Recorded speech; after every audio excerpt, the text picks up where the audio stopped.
Pranam Swamiji. Today we have another topic and discussion on real and apparent man. So, real man versus apparent man. This is always a point of discussion, and this term was first discussed with a lecture discourse by Swami Vivekananda himself. So, could you please highlight as what exactly is the real man and what is apparent man? Over to you, Swamiji. Okay. Real man versus apparent man. First, we should know what is dharma. Dharma, the law of being. Dharma is such a thing. Because of that things remain as it is or exist. But without this thing, things cannot remain a things. It is something else. For examples, fire and heat. No existence of the fire if there is no heat. So heat is the dharma. Heat must be there. So heat is the dharma of the fire. As sweetness is the dharma of sweet. So what is the dharma of a man? Every object had two aspects or two properties. One is essential, other is non-essential. Essential properties or essential thing is that because of that essential things remains a thing, not non-essential things. If that essential thing is not there or present, things will be different. This is not a things. So non-essential things are, for example, I am giving the fire and heat. They are flame of the fire. These are non-essential things. Color of the flame, length of the flame, width of the flame, these are non-essential things. Essential thing is heat. Similarly, non-essential thing is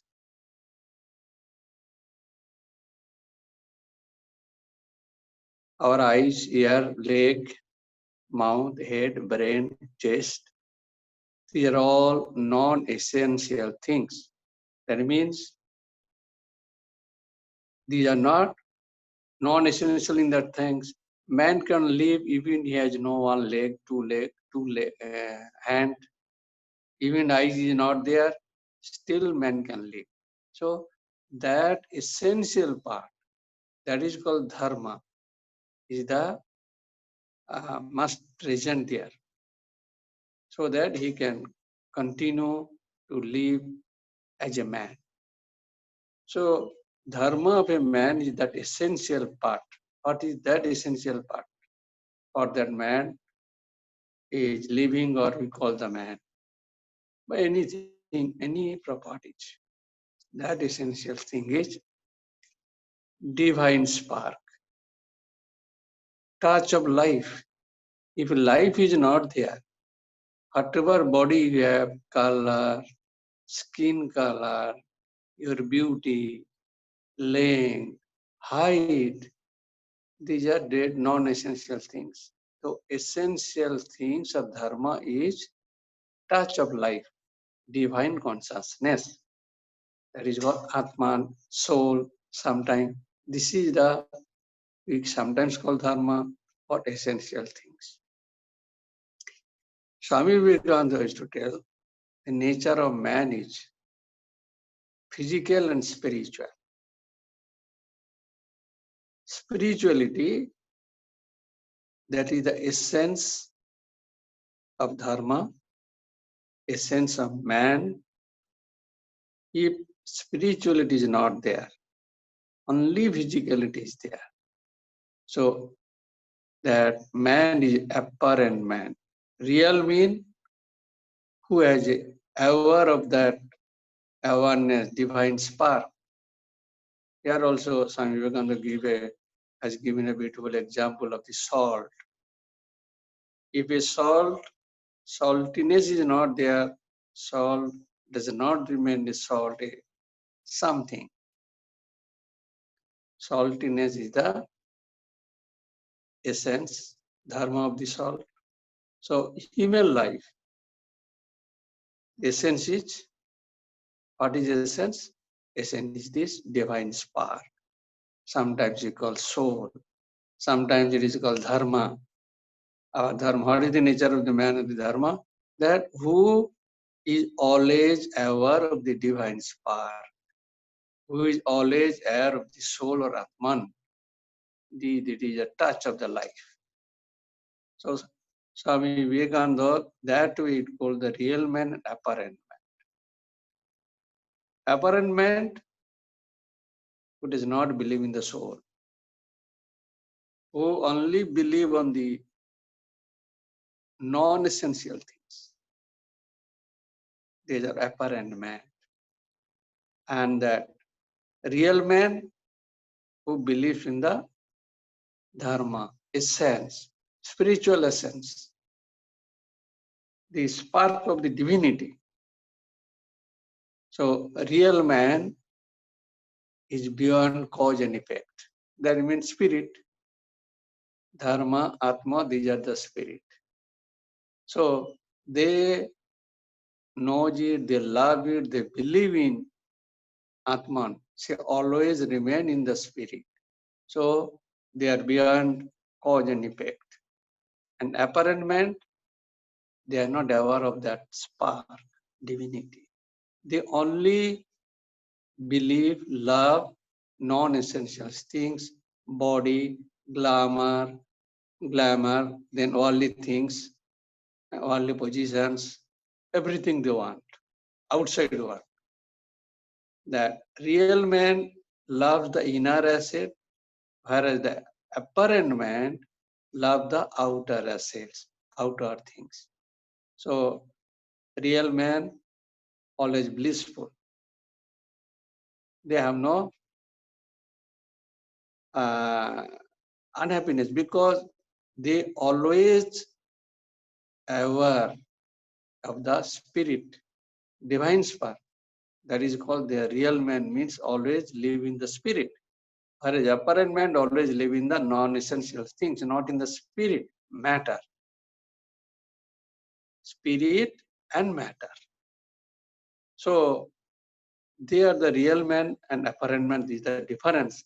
And we people mostly are apparent man because rarely we live in the spirit, remember the spirit, but we forget that we are the blessed, divine, blessed and gifted by the God.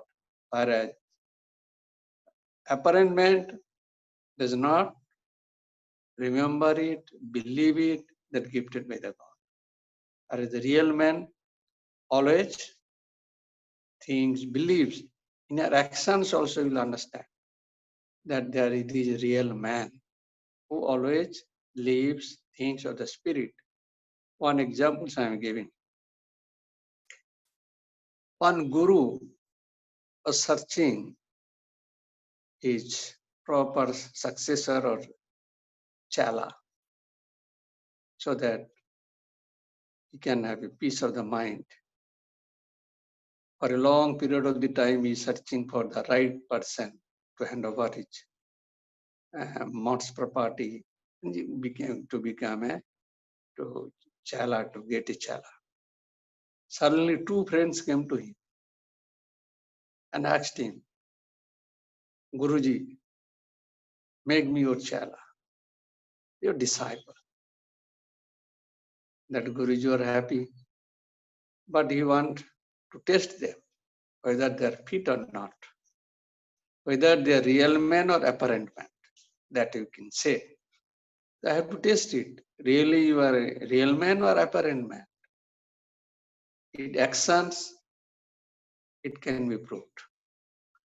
So, to test them, Guru asked them, there is a two goat, black color. Two goats are there. One you take, other friend take. It's two goat. Both of you take and go to the forest and place a suitable place where nobody can see when you kill this goat. Nobody can see that nobody when you kill the goat. The long search, two of them came to a guru. One told, I got it. The huge mountain cave is there in deep forest. Nobody is there. So this is the suitable place. If you permit, I can kill there. Then another disciple came and told, yes. Then asked, what about you? He told, I could not find any place where nobody can see me when I kill the goat. Then Guru told, he has got it. Beautiful cave and forest. Nobody is there. Then second man replied, you see, that even in the cave, even in the lonely place, Atman is there. Air is there. They can see when they kill them. See how beautifully explained that air can see, mountain can see, my Atma can see, my soul can see.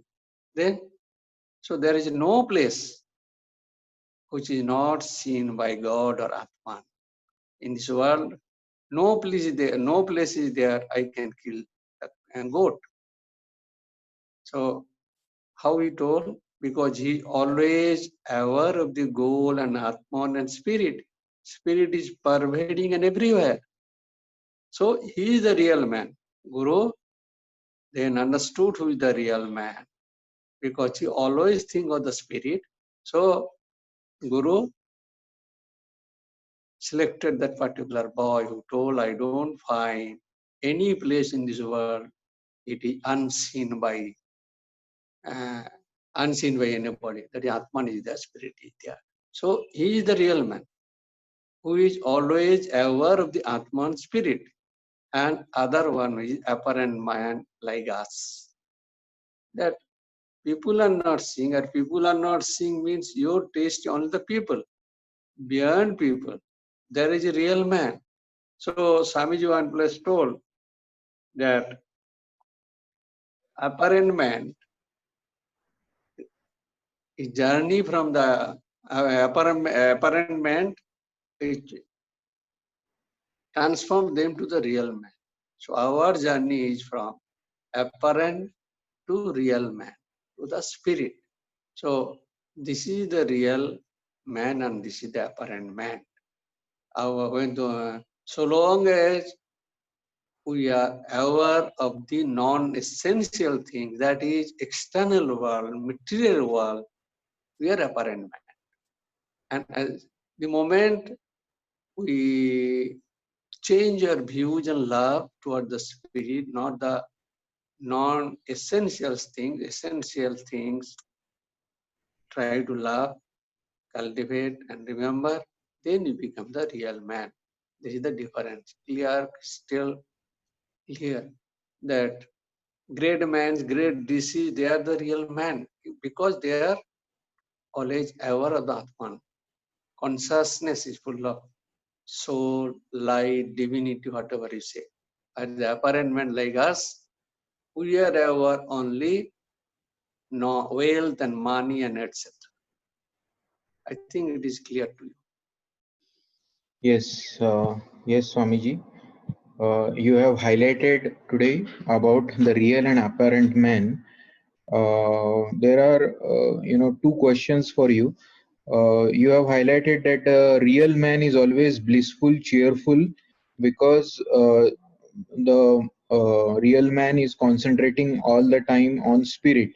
So he is beyond cause and effect.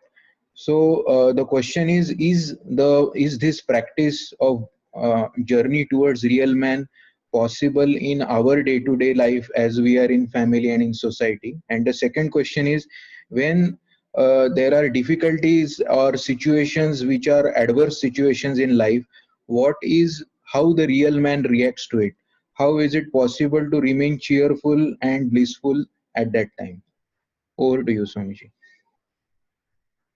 See, there is, if people can try, and this is our journey, whether you know or do not know, our journey from lower truth to higher truth.